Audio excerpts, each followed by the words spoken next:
Oh, I was on top of the world. I was 22, gotten married, been married for a year, had already graduated college, had just bought my first house, just gotten a puppy, a dog, and then I grew up real quickly.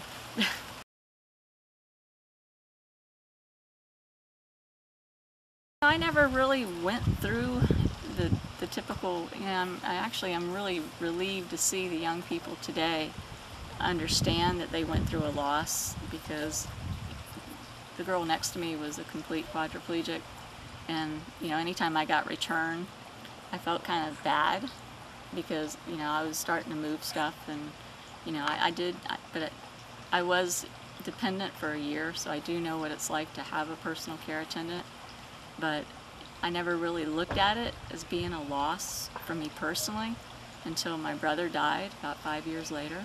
And I realized that, hey, that's death. And, I lost a brother, a dear friend, and that's kind of what I went through when I broke my neck. Wow. Because I lost my independence.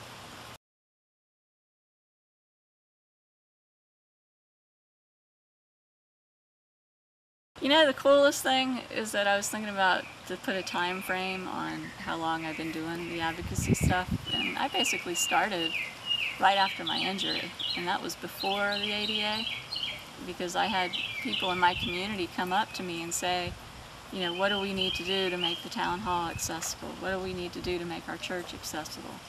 And there were no laws, there were no regulations, and I think it's because I was so close to Massachusetts that they understood the concept of independent living, and I had a personal care attendant right away that was paid for through Medicare or Medicaid at the time, because I was young and I didn't have any money coming in, and I just bought a house, so I qualified for everything, and there were no worries in that part.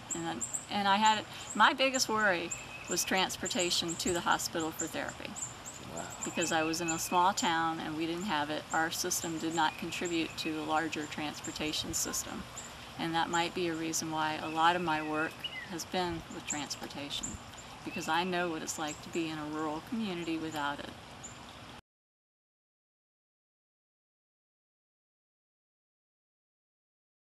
Oh, you've got to laugh, and you've got to laugh at yourself. Because if you don't laugh at yourself, then, you're going to die. You're going to kill yourself, because I could worry about everything, and it's just too many unforeseens that you've got to be able to appreciate every day that you have.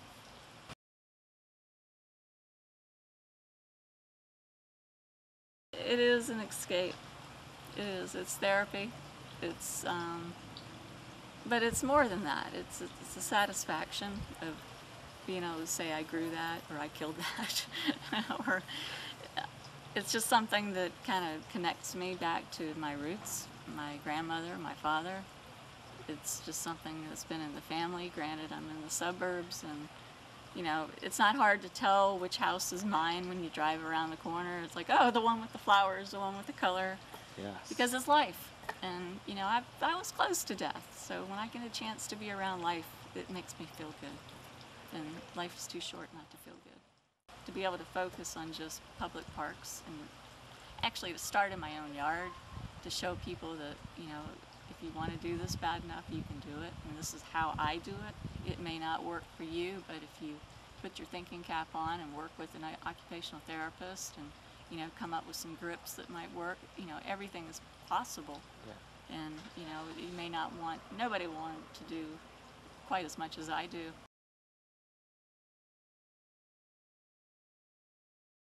The garden has been family time. It's been, punishment for my son. When he was in trouble, he pulled weeds. I mean, he will never have a garden, but I think he's going to prove me wrong on that one. But it's just been something that my husband and I do, and we do together, and we enjoy it. And my husband, he, has always been an encouraging factor. I mean, as far as, he pampers me and wants me to take it easy, and always says, well, I'll take care of it. And I'll ask once, and if it doesn't get done, I'll do it. Yeah. And I've got that kind of take charge attitude, and I'm a doer. I like to do, and it makes me feel good. You know, I don't like being inside. I don't like sitting still. Right now it's killing me. But anyway, so to make a long story short, I started Access to the Garden.